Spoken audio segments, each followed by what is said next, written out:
Selamat siang. Kami ingin menjelaskan tentang pekerjaan-pekerjaan profesional yang ada di teknik sipil. Salah satunya yaitu quality control. Saya Dio Malikusuma. Saya Putri Ajeng. Saya Ardian Bintur saya. Saya Sudarmi. Kali ini saya akan menjelaskan tentang quality control. Pengertian atau definisi dari quality control adalah proses yang pada intinya menjadikan entitas sebagai peninjau kualitas dari semua faktor yang terlibat dalam kegiatan produksi. Ini jika kita berbicara secara garis lingkup besar. Lalu, bila kita berbicara pada lingkup proyek konstruksi, quality control atau disingkat dengan QC merupakan penanggung jawab dalam pengendalian mutu pelaksanaan proyek. Untuk slide berikutnya akan dijelaskan oleh Putri Ajeng Kurnia. Saya Putri Ajeng dan saya akan menjelaskan tentang tugas dan tanggung jawab.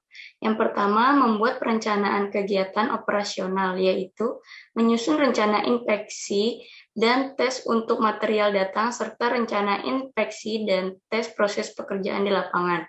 Yang kedua, mengatur kegiatan operasional, yaitu melakukan koordinasi dengan project manager terkait dengan kualitas hasil pekerjaan, kemudian melakukan koordinasi dengan site manager terkait dengan persiapan lahan kerja dan hasil pekerjaan, kemudian melakukan koordinasi dengan supervisor terkait dengan pelaksanaan pekerjaan, kemudian melakukan koordinasi dengan owner atau konsultan terkait dengan checklist, kemudian melakukan koordinasi dengan shift manager terkait dengan spesifikasi teknis, kemudian melakukan koordinasi dengan safety of officer terkait dengan K3. Yang ketiga, melaksanakan kegiatan operasional, yaitu mendukung kegiatan audit di bidang quality control, kemudian memastikan bahwa aset yang ada di bagian quality control terpelihara dengan baik, kemudian memeriksa kualitas setiap item pekerjaan di lapangan, kemudian melakukan verifikasi pemeriksaan hasil pekerjaan maupun tahap pekerjaan apakah sudah sesuai dengan spek, kemudian melakukan pengecekan terhadap kualitas material yang datang dan melakukan pengujian sesuai. Selanjutnya, saya akan menjelaskan tentang kesalahan umum yang sering terjadi pada quality control. Yang pertama, tidak melatih semua orang terlibat. Semua orang yang terlibat di sini yaitu karyawan, supervisor, manajer dalam sebuah perusahaan. Banyak sebuah perusahaan berasumsi bahwa manajer serta supervisor tidak melakukan dan tidak perlu latihan yang berlebih. Tetapi hal tersebut tidak baik, karena biasanya setiap keputusan berada di manajer serta atasan-atasan dalam sebuah perusahaan. Yang kedua, tidak memahami spesifikasi produk dan standar kualitas. Banyak quality control merupakan detail-detail pada produk, sehingga standar kualitas tersebut terlewatkan. Yang ketiga, kesalahan dalam peralatan. Kesalahan di sini biasanya itu lupa membawa peralatan, salah dalam membawa peralatan, serta membawa peralatan yang belum terkalibrasi secara benar. Yang keempat, melakukan pengecekan secara manual. Banyak quality control melakukan pengecekan menggunakan kertas dan pulpen saja, tetapi hal tersebut tidak baik dilakukan. Sebaiknya menggunakan manufaktur atau sesuai dengan aturan yang ada dalam sebuah perusahaan. Terima kasih. Selanjutnya akan dijelaskan oleh Abian Pitutur saya.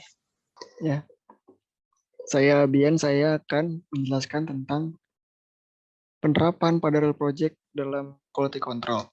Yang pertama itu ada proses incoming. Incoming itu apa sih? Incoming itu kita pengecekan dalam pesanan yang saat barang datang. Contoh, misalnya dalam kita membangun perumahan, kita memesan besi ukuran 10 mm nih. Jadi saat barang besinya itu datang ke tempat project, kita mengecek dulu besinya apakah benar itu benar-benar 10 mm atau tidak. Kan kalau itu kurang dari 10 meter akan mempengaruhi kekuatan dalam pembangunan itu sendiri dan kualitas dari pembangunan itu sendiri. Yang kedua ada proses. Proses itu saat pengerjaan si project itu sendiri. Jadi misalnya kita sudah membangun bagian balok. Jadi saat pembangunan balok itu kita cek lagi nih quality control-nya apakah sudah masuk semua itu adonan betonnya apakah belum ada rongga-rongga atau tidak, karena kalau kita terjadi kesalahan mungkin akan roboh betonnya, jadi kita melakukannya kembali, jadi kita makan biaya, makan waktu juga. Yang ketiga itu ada finishing. Finishing itu kayak contoh, kalau contoh pembangunan perumahan tuh kayak pengacian, terus apalagi penanaman di taman gitu. Kan itu ngaruh juga tuh, apakah misalnya diaci, apakah bolong apa bergelembung kan, dan ntar dicetak juga susah, ntar kita lakukan pengacian ulang, itu memakan waktu dan biaya juga. Mari kita lanjut ke video penerapan pada quality control pada project aslinya.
Bapak dari stasiun TV mana ya? Ini saya stasiun TV JAL, Pak. Oh iya. Ini pekerjaan apa, Pak? Ini pekerjaan pembersihan Pak. Lantai berapa, Pak? Lantai rooftop. Rooftop ya. Rooftop. Oh, terakhir, Pak ya? Terakhir. Oke. Pengajaran itu mohon doa restunya, mudah-mudahan bisa tercapai targetnya. Dan dengan lancar. Bapak sebagai apa di sini? Bapak. Anda sebagai apa di Anda sini? berarti ya? Yang kribo itu loh. Oh ini. Dia dong bos. Iya. Sebagai apa itu? Kita sebagai tuli lah. Oke. Ini anak buahnya apa? Siapa nih, Pak? Saya anak buahnya sih. Oke. Di Simatupang. Semangat, Pak ya? Ya, sama-sama. Oke. Topping up ya, Pak? Ya. Oke. Oke, lanjut apa ya? Oke ya.